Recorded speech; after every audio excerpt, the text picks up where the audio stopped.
Charmaine, peace and freedom. Welcome. Okay, this is reversed. Somewhere I can flip this around.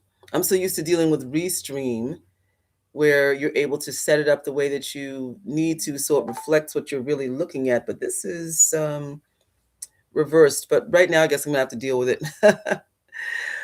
Welcome. I'm glad to be here with you. Um, we are in Holy Week. And if you followed me for the past several years, you know that I have had conversations about how Holy Week affects those of us in the Kemetic community. But I want to share with you about how it affects um, many of the ATRs, many of the African traditional religions in the diaspora. But the main thing is in being able to chat about how it personally can affect you in a way where you really set yourself to do a kind of a reset on your life. Let me check and make sure that I've got folks who are on Facebook. Listen, I've been so used to using Restream, right? Where I'm able to connect all of the dots on YouTube, the various pages on Facebook and all of that. But I decided I needed to do some budget cuts, okay? I have moved, if you haven't been able to notice, I've moved and I've changed so many things in my life. I'm so grateful. And I I'll get into that in just a little bit, but let me just check my Facebook page and see what's going on because I did share the link for us here on YouTube, but I want to make sure that it has gone live. I hope that all of you are well. Please just drop some words in the chat and let me know exactly how you're doing. And you can see one reason why I have been away because I've been really focusing on my moving process. Let me turn my volume down before it gets out. Okay. And let's see, are we live? Let's go to my page and see if it came up. And I don't see where it has. This is a learning curve, right? Please share that we are here together on the air. And I'd like to get your thoughts about what this week is like for you. I've got a lot of updates for you. Wonderful, wonderful updates. Okay, so that whole share the link thing just did not work. Okay, so here's what I'm going to have to do. I'm going to have to go and find myself live on YouTube via my phone, the way I usually do, and share it that way. And there I am live. So now let me share to Facebook pages. Okay. And let's see what's happening here in the chat. Okay, the live chat. Here we go. All right. Who is here? Who is here?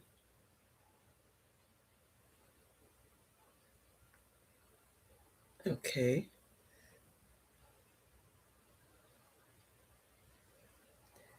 Oh, and thank you. Oh, I got so many wonderful birthday greetings. I am so thankful. I just found them today. Okay. So please forgive my delay in getting back to you. But I just want to let you know that I really do appreciate you. And for those of you who sent me monetary gifts, I always appreciate that. But I appreciate the well wishes and the love and the positivity. You all mean so much to me. Thank you. Okay, so let me see now if it's come up. It does not look live. It doesn't look live.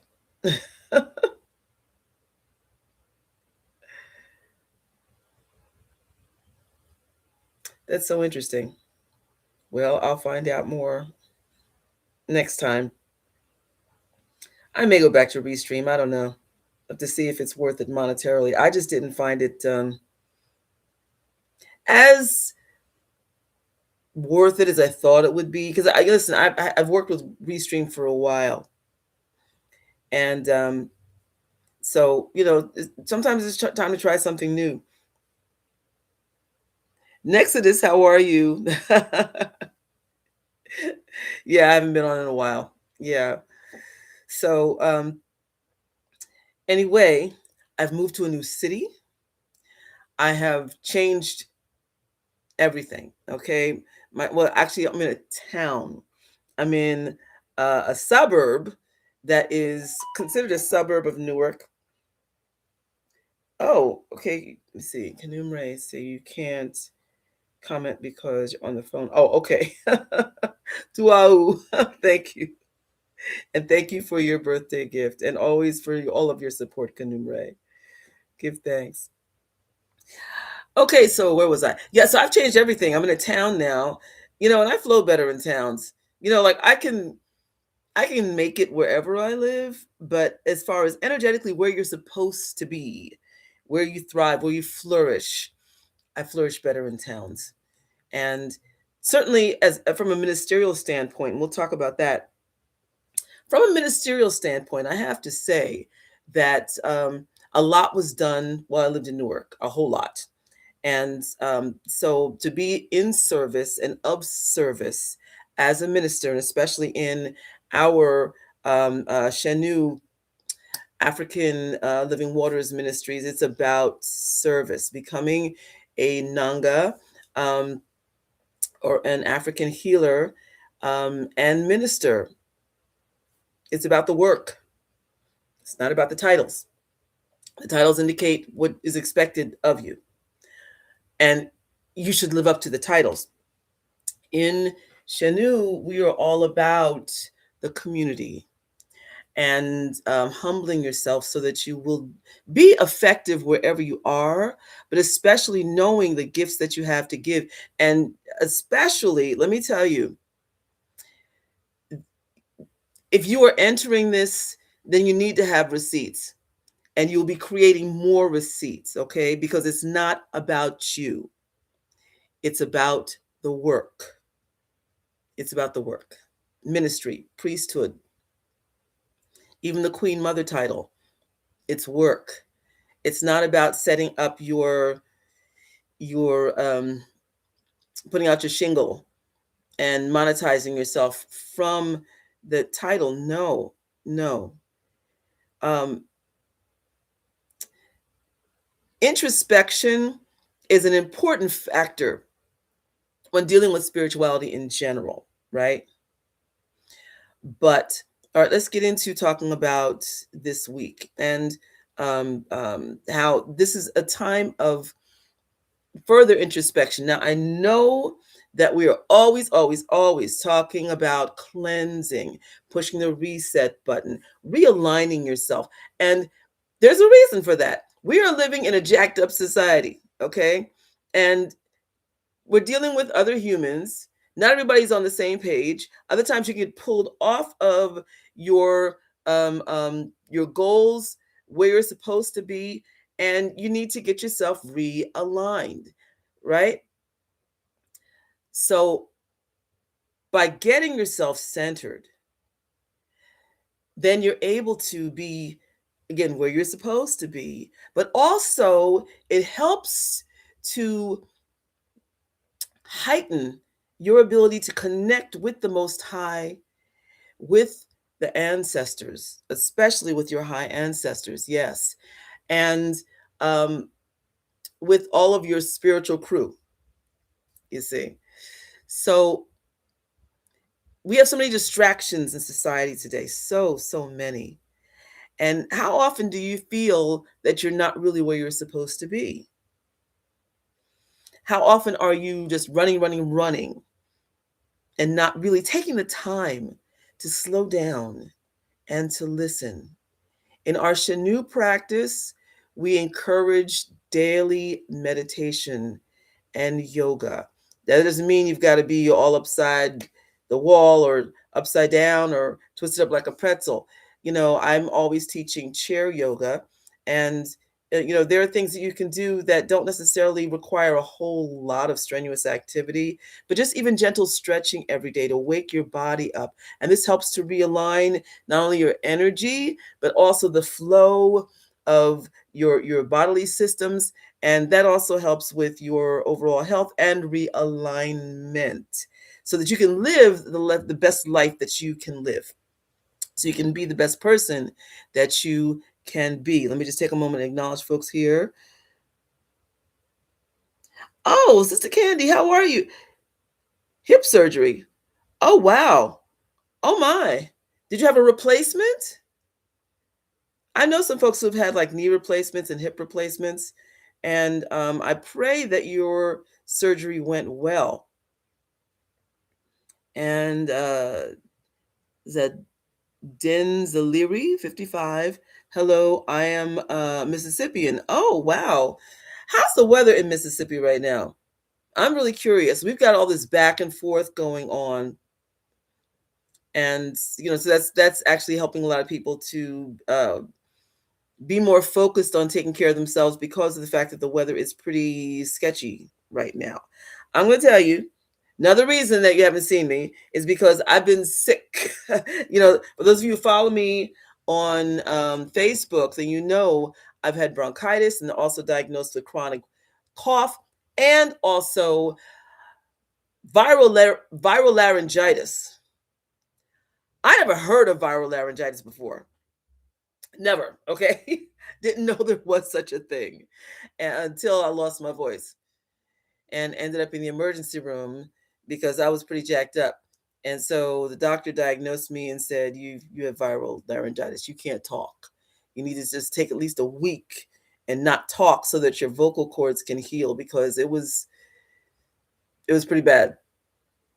And initially what it started also, it was like when I got COVID last year, and it was a different strain, and the same thing happened when my throat was opening and closing involuntarily. Okay, it was just like spasms. So you're sitting there minding your business, and then all of a sudden you can't breathe, and you're trying to calm down just to get a straw full of air in to your throat just so you won't fall out and die. And I've heard this is what other people are going through as well. There's something really strange going around. I don't know what it is yet, but let me tell you, I reached into my herbal cabinet and was pulling out all kinds of stuff. I really used a lot of sorrel, which we know is hibiscus, because it helps to boost the immune system. And then when I was diagnosed, then I was prescribed this medication to take for 30 days. I was told don't miss it. And then I was just prescribed another one to open up my throat. It was pretty serious. So, I'd get better and then I'd want to go outside, go do some things, after I found out that I was no longer contagious, because this is supposed to be very highly contagious. But then find out, okay, I should have just stayed my behind inside, right? Just getting these little bursts of sunshine and being able to run errands. But listen, if you get any of these symptoms, please take them seriously and do what you need to do to stay on the better side of health. Rest, rest, rest, plenty of fluids. If you need to go to the doctor, then do so. It's nothing to play with, okay? Okay. So I'm in Michigan right now. The weather is good there, though. Okay. Wait. So were you at the protest since you're in Michigan? I'm just curious. I'm just curious. And Sister Candy, please drop me a line and let me know how you're faring with your health, okay? Now, I'm going to just check real quick to see if I can share what I posted on Facebook so we can get the numbers up. And I'll be sharing once we're finished. This is where I need to have tech. So, okay, here we are.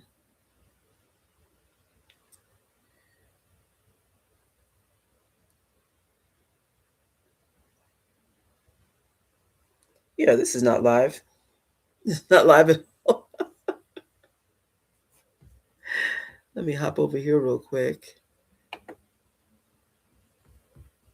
and see what's going on.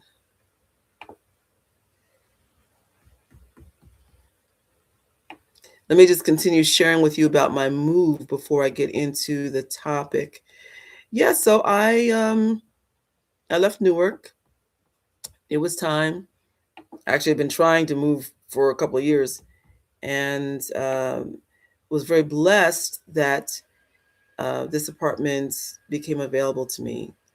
It's in a location that I love. It's actually cheaper with more space, and it's very quiet here. A lot of solitude, and everything is so close by, like within walking distance or just like a short bus trip. So I feel very, very at peace, very happy here. I feel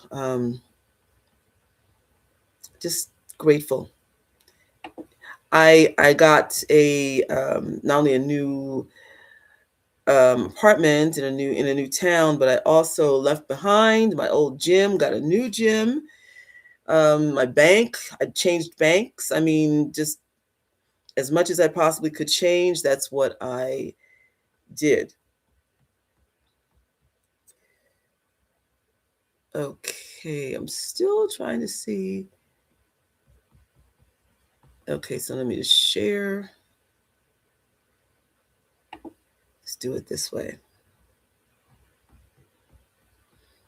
This is so funny. It says it's upcoming and it's not upcoming, it's now. It's live. Okay.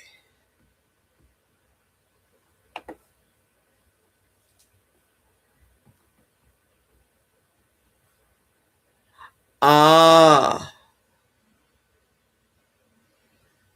action attempted is disallowed because the user has opted out of the Facebook platform. Okay, so some things have changed here in the settings that I'll have to address. No problem. I'll deal with that later. Yeah. Okay, so I would appreciate it if you all would share. Please share, share, share. Okay, so in preparing to move, I did a lot of cleansing, a lot of cleaning.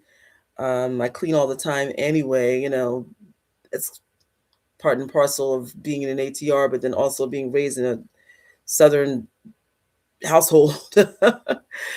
um, but energetically, I need to make things shift so I could get the heck up out of Newark. So I was very vigilant with throwing things out that I didn't need, making as many changes as possible, releasing all the things that were no longer useful to me. Okay. So I'm grateful, like I said, and I find myself in a different place. I always pray, um, Erdani and Buni Kai, take me to a higher place. And, so you've got to really have that mindset about wanting to change. And sometimes it takes getting really fed up before that happens. And I guess I finally got to that place where I was just like, okay, I'm done. I'm done. So even a new dentist, it's funny because I had posted earlier the the topic of Holy Week and Palm Sunday from 2 years ago. Okay. And in it, I was talking about having just had that major oral surgery that I had, that to cut my gums open and do all this stuff. And so I actually just recently started at my new dentist. I got well enough to be able to go and feel so happy. Listen, somebody who was sketchy recommended a dentist to me, and I was going to this office for 7 years. Why? Because there was so much stuff that was not done right. And I finally had to say to myself, why are you still going there? The office was very pretty. Aesthetically, it was very pretty, you know, but they would do one procedure, then they have to redo it. And, I mean, it was just like so much, there were so many things that were just mishaps. So I started over. Great dentist office where I'm at now, you know. So let's go back to the whole thing about Holy Week. What does that mean for people who are in African diasporic traditions? And what do I mean by that? I mean those who are in um, the Yoruba traditions, the Loa traditions, the Kemetic traditions, okay, with the Necheru, and so many others. People automatically assume that if you're practicing an African-centered faith, then it means that you have to just drop everything in relation to the faith that you would come out of. And that's not so. That's not necessarily so. Now, you may find that there are times where, like I'd shared with you all about how I had to um, put aside the Kemetic thing for a minute because I needed to focus elsewhere so I could develop everything that was necessary for me to know about that, dealing with the Guinean traditions. But believe it or not, that focus actually helped me to realize, and this doesn't have anything to do with the Holy, well, maybe it does, but it made me realize, I need to be around some other people who are high vibratory people, and not just for a temporary time, not just for show, um, where this is like the culture, right? And to be around people that I could trust, you know? And Marcia, it's so good to see you. Welcome, peace and blessings. So I went back to church. And it wasn't just any church, because actually I've been scouting out churches for a while. And actually, many times, no, all the time, before I would do my Sunday service for you all, I would have church service on. Usually I would have either, well, you've heard me talk about the cathedral in Perth Amboy. I have family members that go to that church. And then I used to be in a youth ministry with the bishop of that church back when we were teenagers. Um, but also the other one would be St. Matthew AME in Orange, New Jersey. I have a wonderful friendship with the pastor of that church, Pastor Wilson. He's an amazing leader, an amazing uh, pastor, and really understands the community, serves the needs of the community, and has a church that is fully supportive and also that is of service. And also because of the fact that, just like I always say that one of our elders with Shanu always, says, I ain't got no beef with Jesus. You'd be surprised how many people who are in ATRs also go to a quote unquote Christian church. See, if you're like really elevated in it, then you understand where they converge. You understand what came out of what.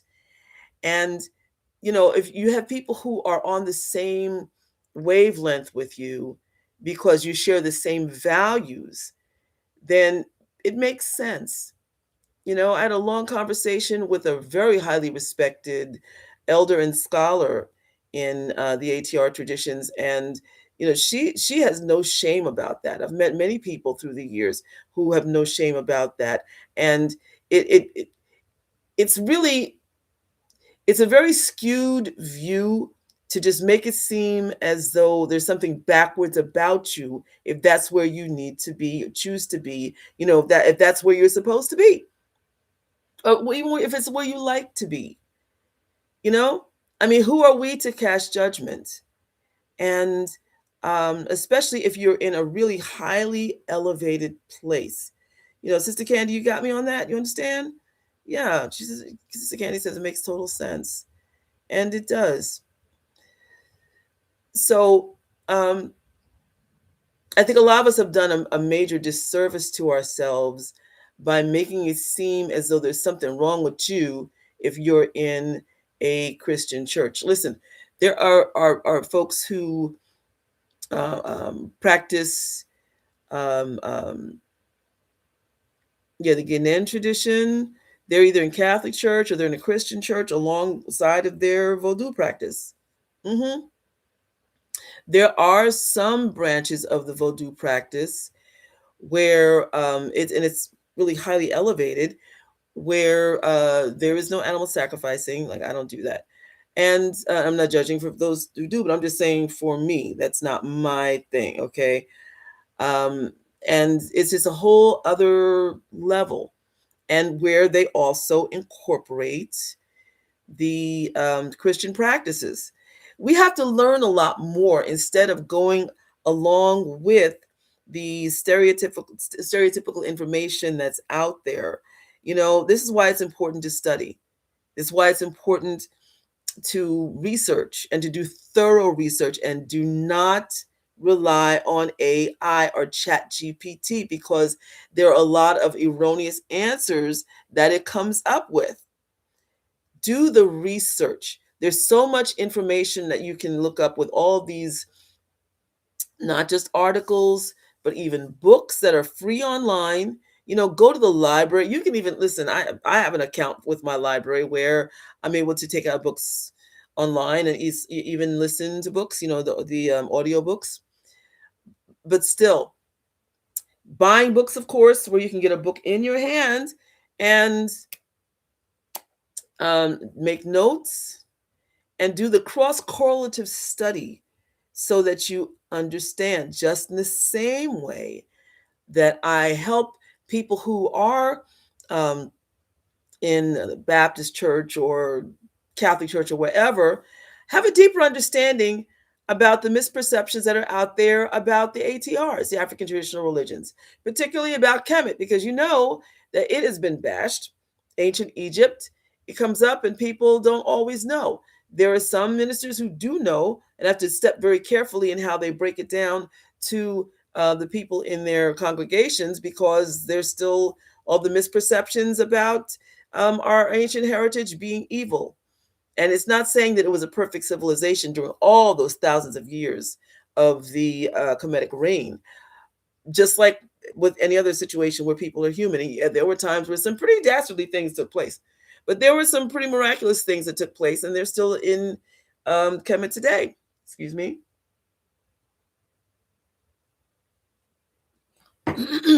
Yeah, my voice isn't totally back yet, but it's a lot better than it was.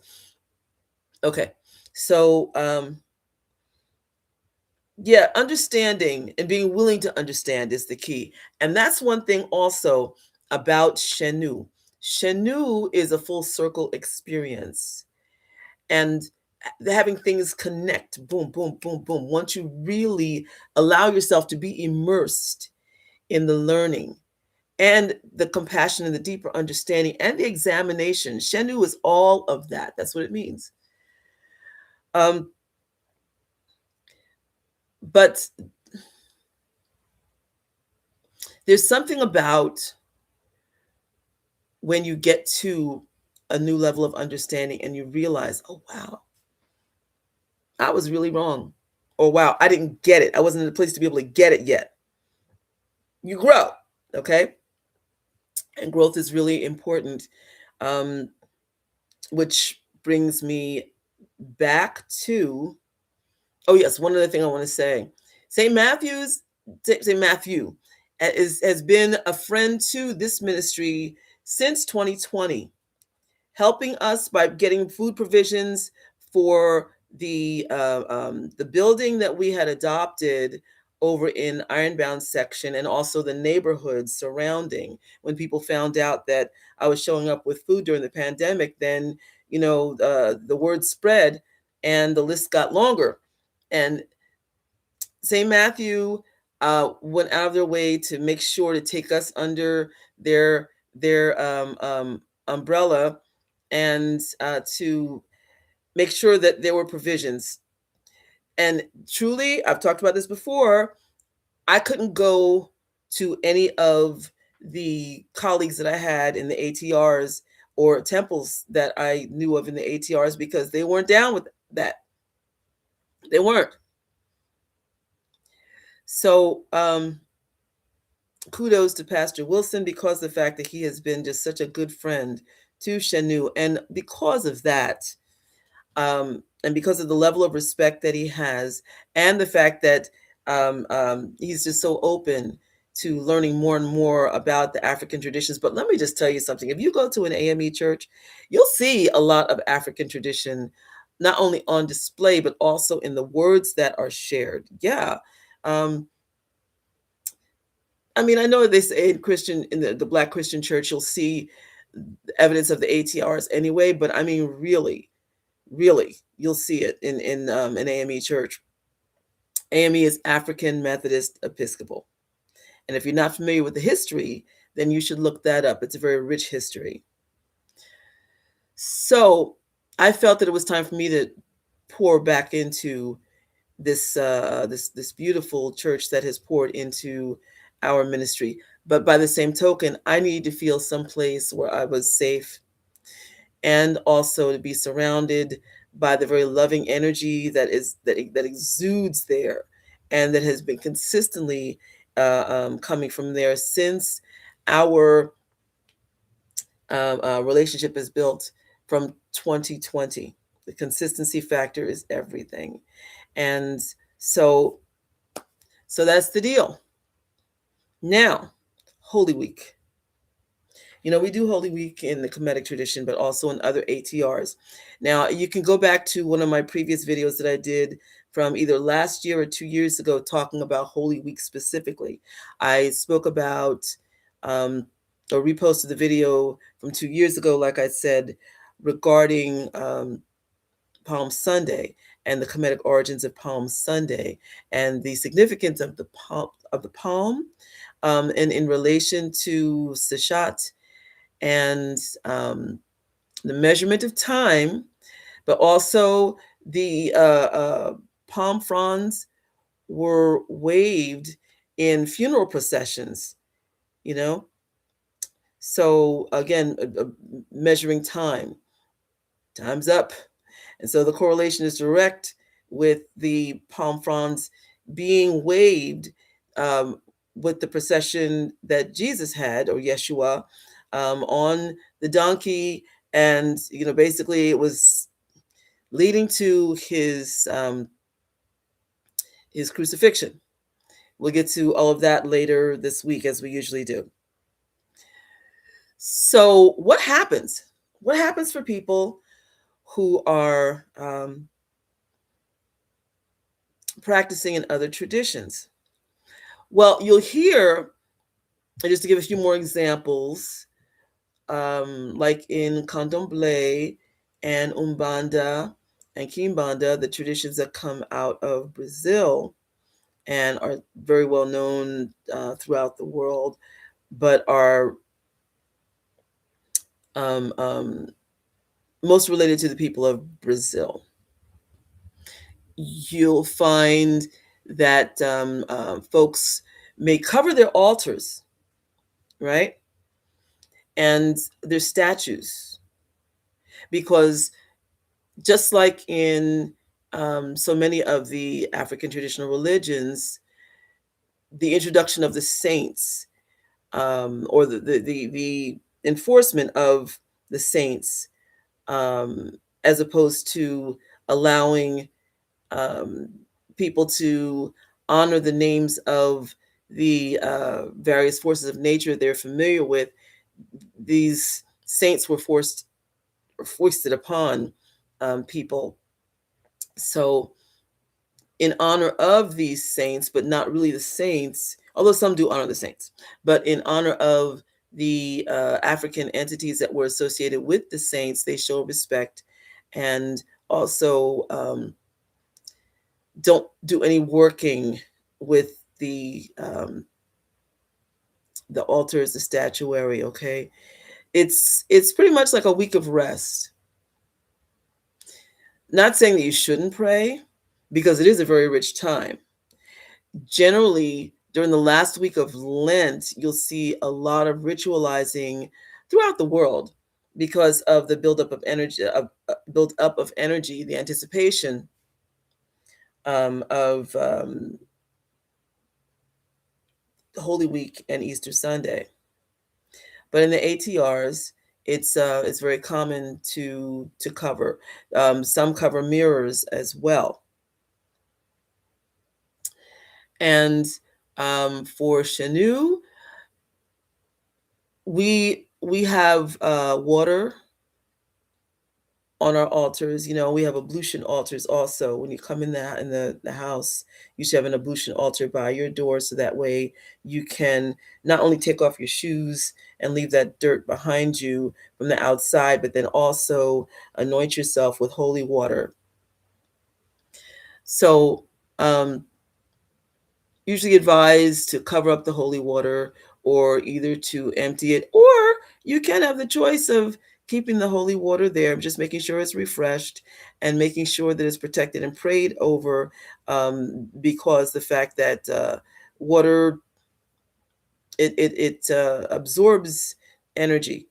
So it's up to you, the circumstance that you live in, and um, so there's just a sensitivity toward that. But why is it that people care at all about Holy Week, and also with Lent leading up to this time frame, and the whole idea of giving up something? This goes along with the notion of what in the Kemetic tradition is called Yehu Ches, which is self-discipline. Self-discipline is necessary for anything that you want to obtain in life. You've got to make sure that you focus. Ka, okay, we know this symbol. This is not just for spirit.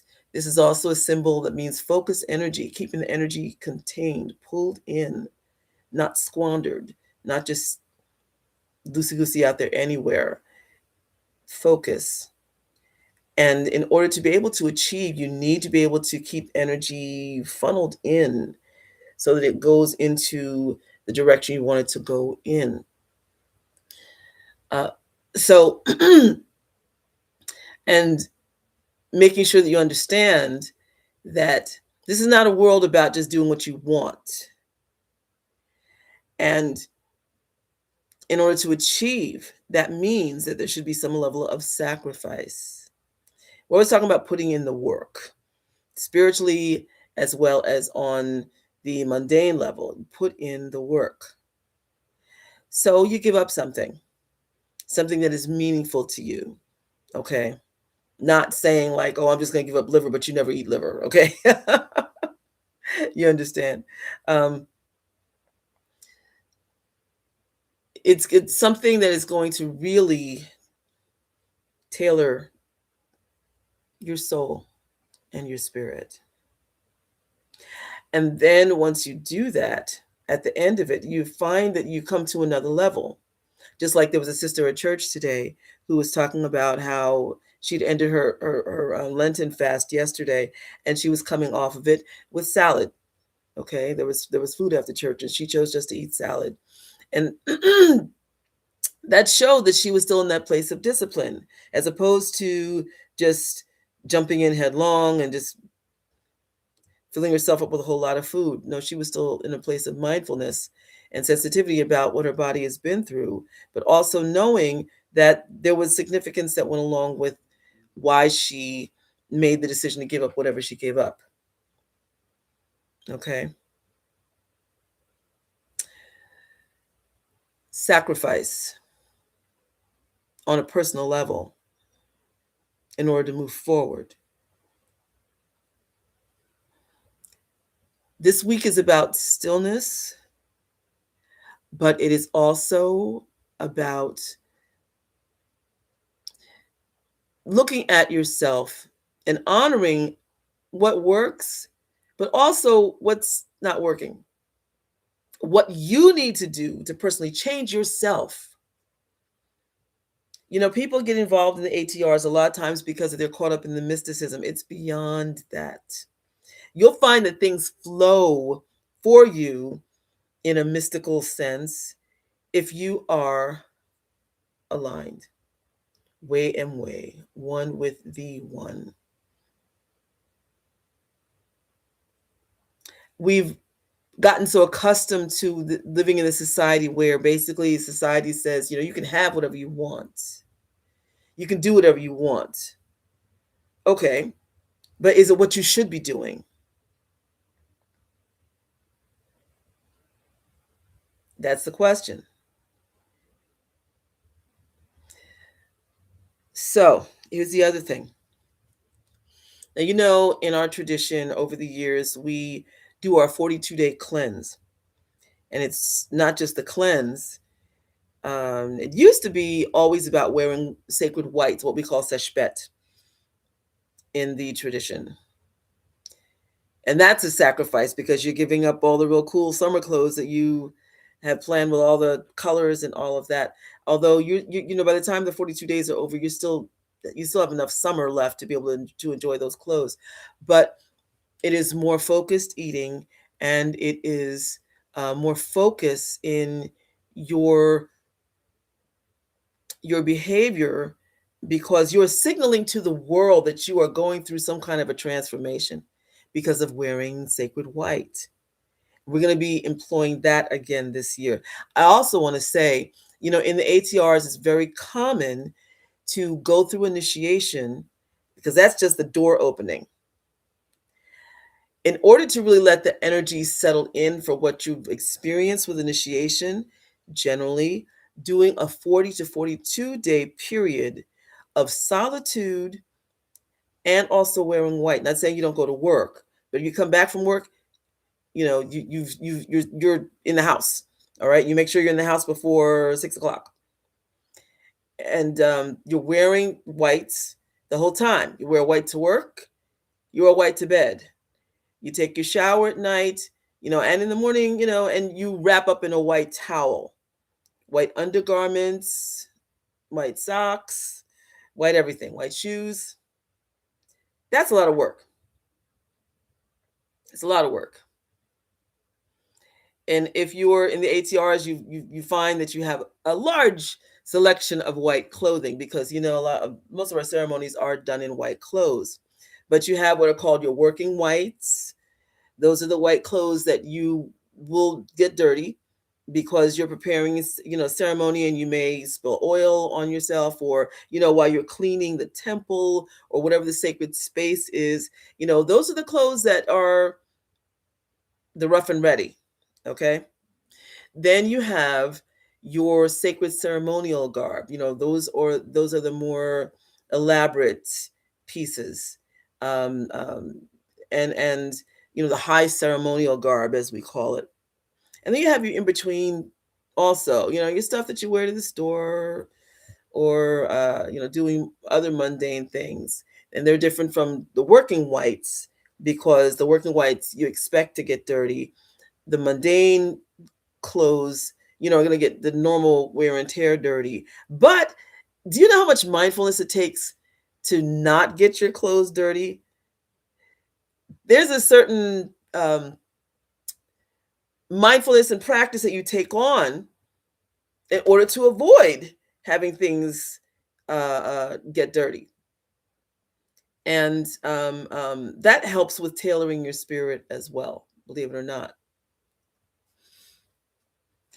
So now, after initiation, I find that when people don't honor the 40-day or 42-day cycle, usually their calling gets jacked up, because people will just jump headlong into things and not honor the cycle of silence and introspection, and the energy gets squandered. And let me just tell you also, in the in Jusu tradition, in the water tradition, that energy will just leave you. It will.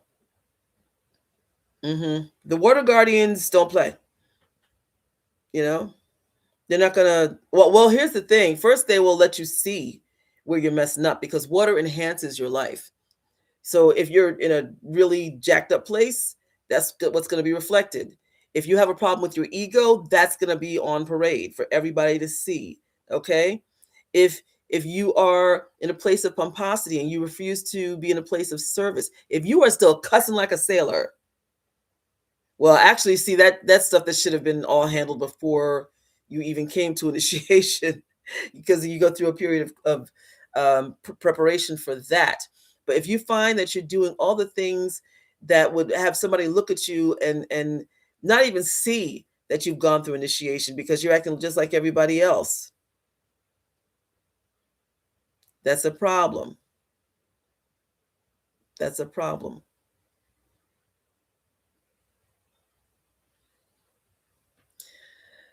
So, back to Holy Week. So, you can choose to put on your white clothing. Some people do. And here's a word that isn't really spoken of much in the ATRs, but is, well, no, I can't say that. In the Kemetic tradition, you don't hear much about it. In other African traditions, you hear a lot about it. The word is contrition.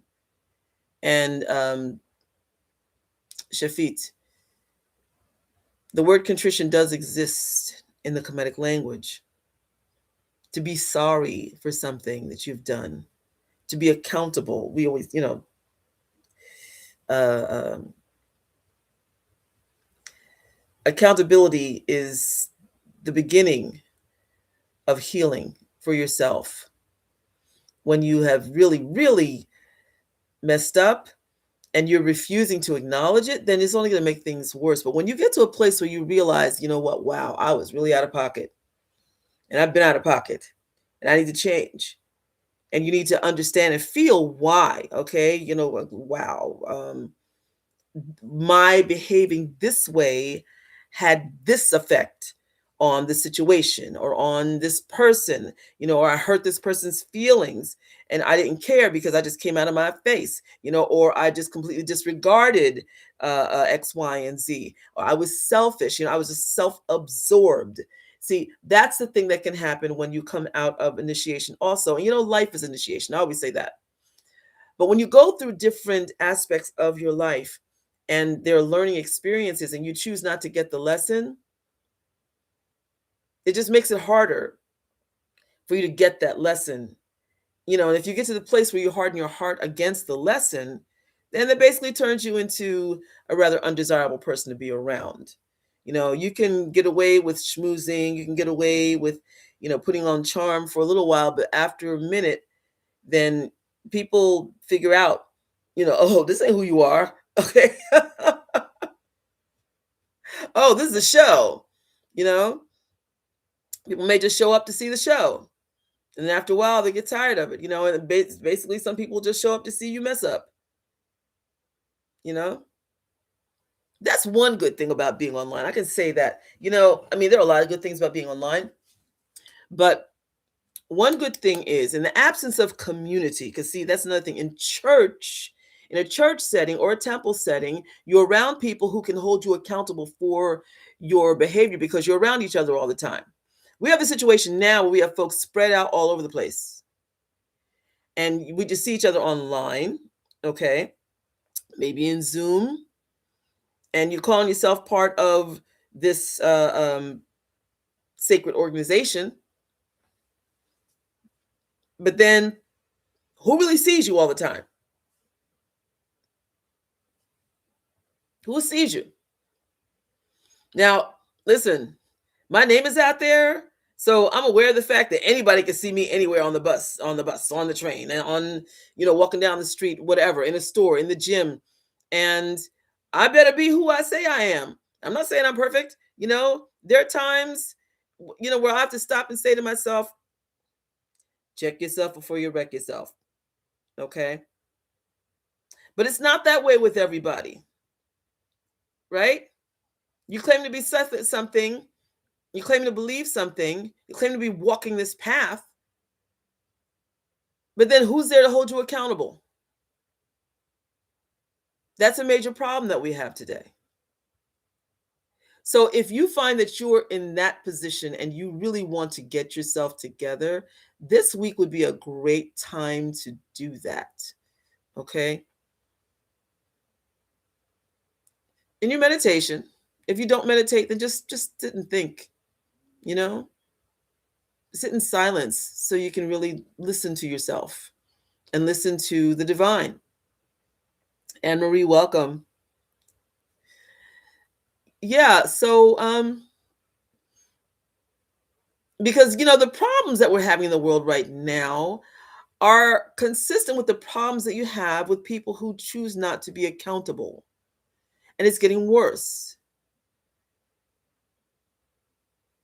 We need to turn things around by individually taking hold of ourselves, shaking ourselves, and seeing what we need to face about ourselves. Now, that leads to wuhe, which is the release. It's the untangling of a knot. It's the solving of a riddle. All that in the word wuhe, which is symbolized by a boat that's overladen and needs to have a bunch of stuff dumped off of it in order to move forward. So that means there are certain things you realize, okay, let me just really talk to myself. Do I need this? Do I need it? Do I really need to have this here that's weighing me down? Do I need to be like this? Am I so insecure about myself that I feel like I have to do X, Y, and Z to prove myself? Am I that desperate for money and greedy for money that I'm going to do X, Y, and Z? Am I really in such a low vibratory place that I feel that copying other people will make me acceptable or get me noticed? How about dealing with who you really are instead of trying to pretend to be somebody else? How many of you have seen that? How many of you have experienced that? This society that we live in gives you so many choices to slip into other people's personalities who don't reflect you at all. But there's something about it that's compelling. You're drawn to it. Mhm.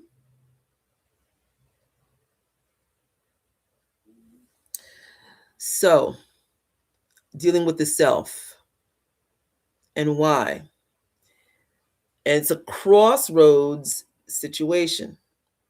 Those of us in the ATRs are very much aware of what that is. It's a place of decision.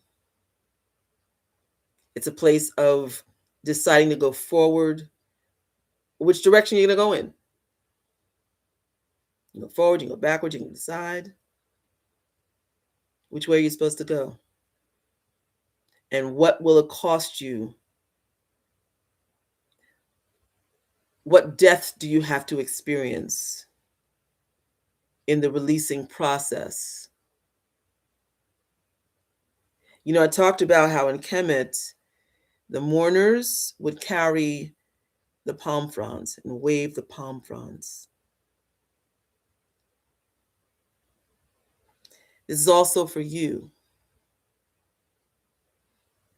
in releasing the things that are not good for you. Maybe it's a group of people. Maybe it's some habits. Yeah. Sister Candy, you're at that place? Yeah, I hear you. I hear you.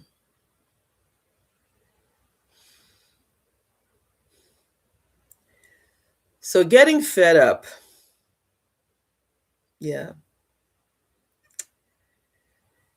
Getting to that place where you're ready to change. When I decided, no, when I knew, but it does take a decision. When I knew that it was time for me to just get out of Newark, I would go to my favorite place to pray. And that was on the bridge over the river, which was 5 minutes from my house. And I would go to the middle of the bridge and I would just pray because I wanted to live actually on the other side of the bridge. And I would just pray, y'all, please, to my spiritual crew. You're the Most High, my spiritual crew, please. I just the other side. And that's where I'm at. I'm on the other side of the bridge. Yeah. Shenu Ministry is about building bridges, actually, too. It's about building bridges and helping people to be able to cross over, to have a better sense of self, better energy, better people, better circumstances, better life. And much of that bridge building is helping people to come to a place of inner peace. As a Nanga, you are a peacemaker. But people don't know always what that means. People assumes that it's skipping along, tra la. No. The peacemaking process is work. Finding out who you are, finding out what is required of you to live the life that you should be living, finding out who needs to go. There were a lot of situations and people that I just closed the door on because I had to move forward. And I realized, a lot of these people I'm around just because they're here, you know, I've been tolerating different people just because they are here. And then I came to realize I don't have to have this person in my life.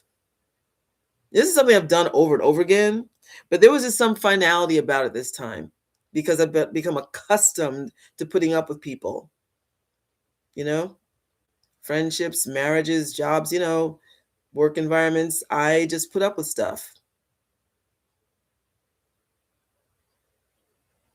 You get fed up. Let me tell you something. As soon as the doors started opening for me to move, I mean, a whole bunch of doors flew open. Boom, boom, boom, boom, boom. Opportunities that I had been waiting for a long time, all of a sudden, boom, they're there. The timing factor just changed completely.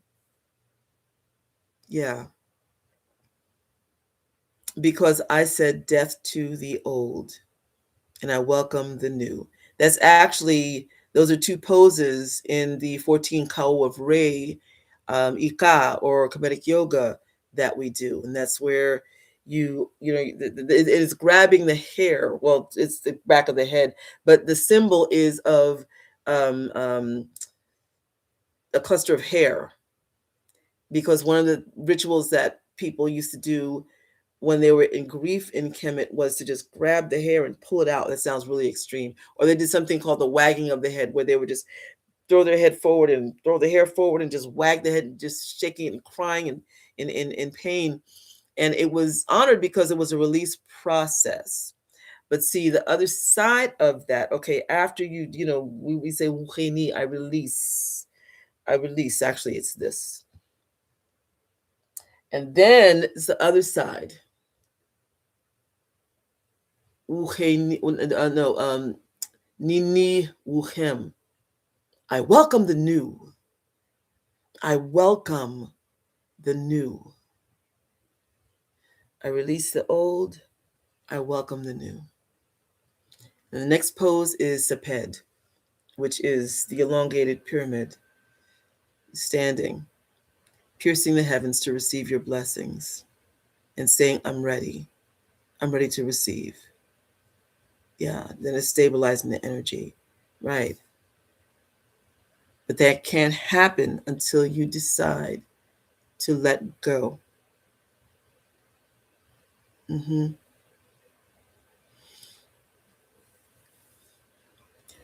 Okay, we are just about an hour, and I'm going to ask if you have any questions.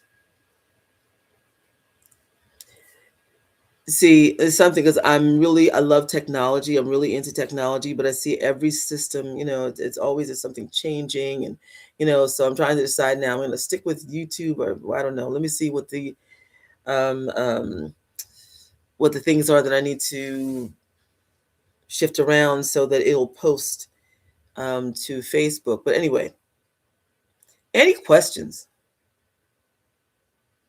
Any thoughts?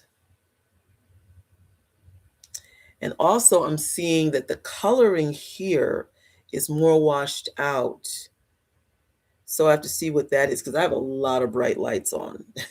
So anyway, maybe I have to maybe figure out something with the color settings here on YouTube. I don't know. But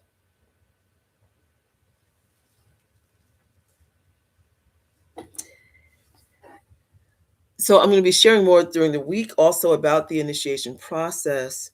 what that's like for people who are ready to take that step, what it looks like in the different traditions. I mean, I can't reveal everything because you're sworn to secrecy, and there are some things you just should not know. And I've come to realize why it's not a matter of people who are inappropriately gatekeeping.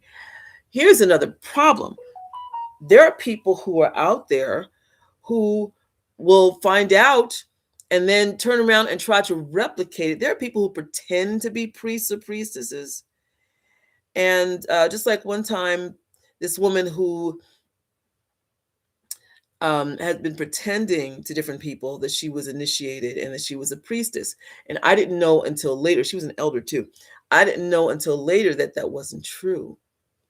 But I'll tell you what, her behavior definitely let me know it was true. It was not true, because she asked if we could go to a beach and do, prayers and offerings, bringing fruit and flowers to the ocean for Yemoja.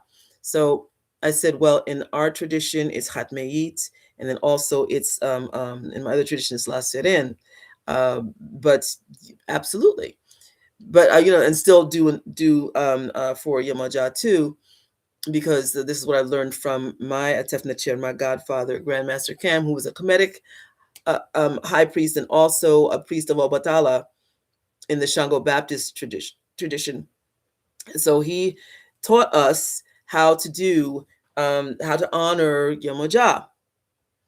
Okay, I go with this sister, and so I'm watching her. I let her go first, and I'm thinking, what are you doing?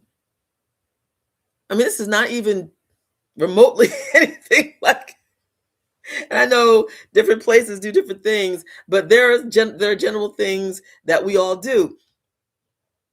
She was basically just kind of like winging it as she went along. But then when I um, got into the water and brought my flowers and also the other things that you're supposed to bring, and did what I was doing, she was watching me very intently. And then after that, I found out that she had been pretending to people that she was a priestess. You know, because of the fact that there are younger people who are buying this, and in the land of the blind, the one-eyed man is king. I mean, they wouldn't know. But now, because of watching me, she has an idea. So this is why it's important to guard what happens during certain sacred ceremonies and who is there, and also keeping your mouth shut when it comes to different aspects of initiation. Um, and also, you're not in the driver's seat. People think they are. Well, I don't feel like doing this. Well, I didn't feel like bringing this, and so I brought this instead. And so it's like, hey, you know what? That's your folly, because this is your ego driving it, and you're not yielding to the process. But I'll talk about that later in the week.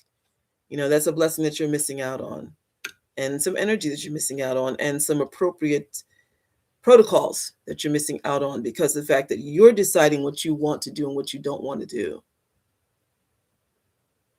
We'll talk about that. Okay, it is 1:03, and it's time for me to rest my voice. And I'm going to ask you all to please, if you have not subscribed, then please subscribe to my channel.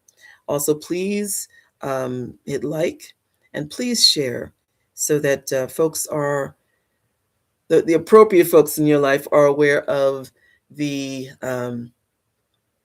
information that is here. I've been through so much over the last few months, over this last couple of years, as you all know, who've been following me. But these past few months, and especially this time where I had to be quiet, oh my, something happened to me. I mean, something great happened to me. And, my focus has returned to helping people understanding, by building a bridge in understanding our traditions, so that we can work together more easily. I don't do proselytizing. I don't believe in that. But I am very happy to help with education. And so, and there's one more thing. In honor of Don Miguel Ortiz Hill, who was my padrino, who initiated me into the Nanga tradition in the absolutely most beautiful, mystical, divinely aligned experience that I ever had. And y'all know I've been through a lot of initiations. Oh, wow. It was his birthday, his heavenly birthday, as they say, on Friday. And, he transitioned in 2022. His daughter asked me to remember his birthday on Friday, and I did. Some of you saw the post online. Don Miguel, or Michael, as I call him, Michael, um, he was an extraordinary human being. Uh, he was Buddhist. He was Isheshe, but he was also a Nanga.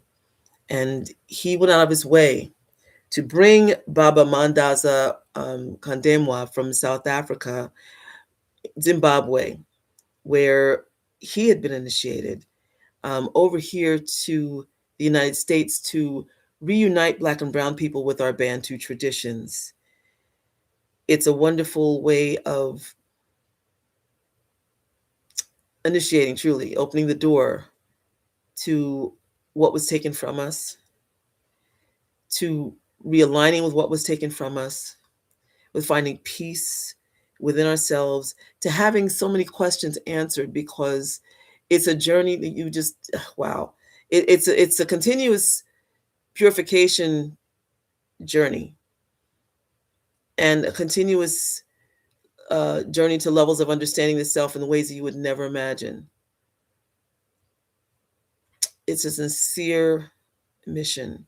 And if you are called to become a Nanga or healer in this tradition, then it is about service. And I have to say that I did have a wonderful conversation last week with Baba Mandaza, who is in Zimbabwe.